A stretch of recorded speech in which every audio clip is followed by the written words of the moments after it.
Kwa majina anaitwa Joakim Meng'oru Laizer. Waliopata shida ni watoto wangu wawili.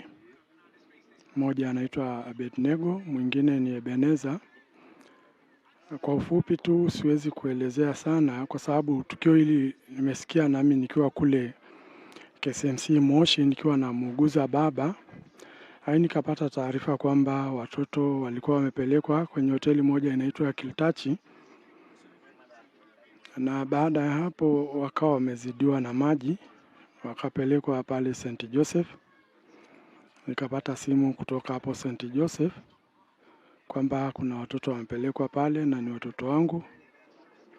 Lakini baadaye nikawa nimewasiliana na ndugu zangu, marafiki ambao walinisaidia, na kwa kweli walijitoa sana, wakanisaidia na wakahakikisha nami nimetoka Moshi na nikafika Arusha salama. Niseme tu kwamba Mungu amewatumia hao ndugu kunisaidia katika hilo. Kuhusiana na issue yenyewe ya watoto, ni ngumu mimi kuelezea kwamba ilikuwaje kwa sababu sikuwa eneo la tukio. Alienda na watoto pale kwenye eneo la tukio ni mama.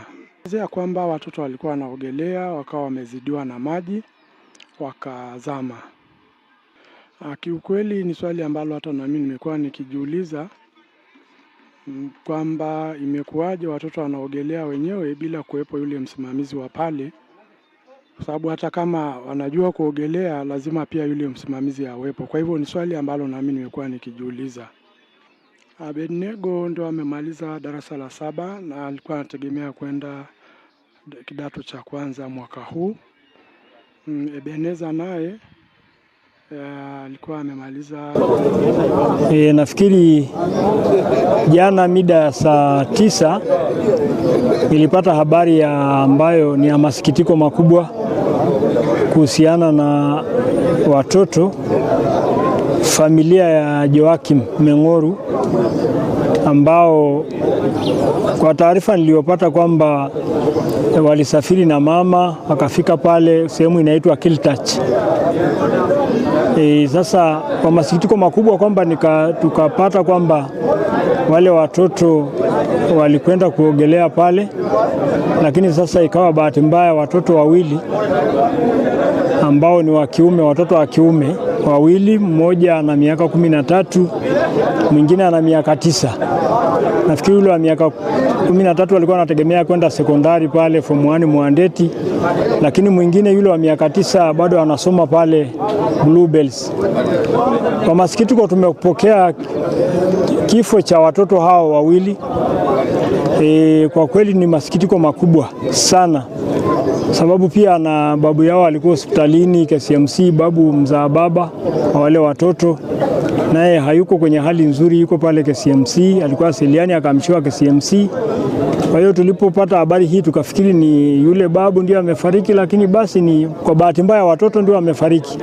Kwa mazingira ambayo kama nilivyoelezea hatujapata taarifa kamili, lakini naweza kusema labda kuna uzembe fulani pale, kwa sababu kwenye sehemu za kuogelea pale kuna wale ni waangalizi, lakini sijui kama walikuwepo, siwezi kujua, maana na mimi sijafika kwenye tukio hilo. Nilisikia baada ya kupewa habari kwamba watoto wameshafariki, wamepelekwa pale St. Joseph, lakini kumbe walikuwa wameshafariki. Basi ndio tukapata taarifa kwa jamaa na marafiki ambao wamefika pale Mount Meru kwamba basi wale watoto wamesha aga dunia. Kwa hiyo nafikiri kwamba hebu wafuatiliwe wale watu ambao ni wahusika wa pale, kujua basi pale kwamba kweli kuna uangalizi mzuri, kwa sababu sio vizuri sana watu wakienda kutafuta huduma kule lakini hakuna uangalizi wa kutosha.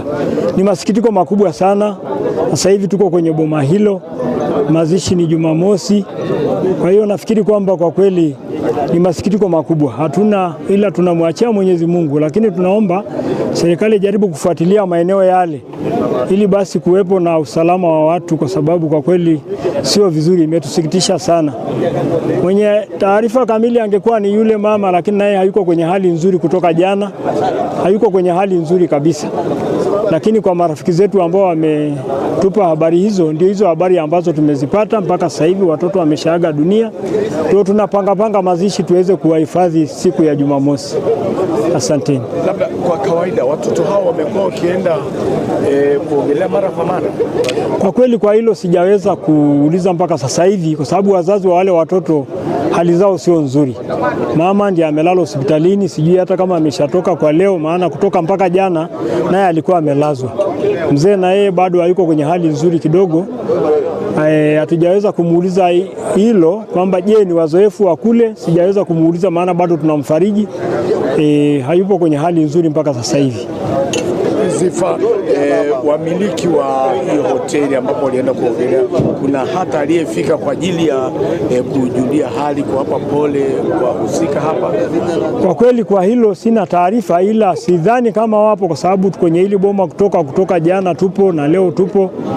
Kwanza nasikia wamiliki kama meneja na wasaidizi wake, watu 4 wameshakamatwa wanaohusika na eneo hilo, hoteli hiyo. Kwa hiyo nafikiri bado wanafuatiliwa. Kwa hiyo hakuna waliofika, nadhani hamna waliofika mpaka sasa hivi.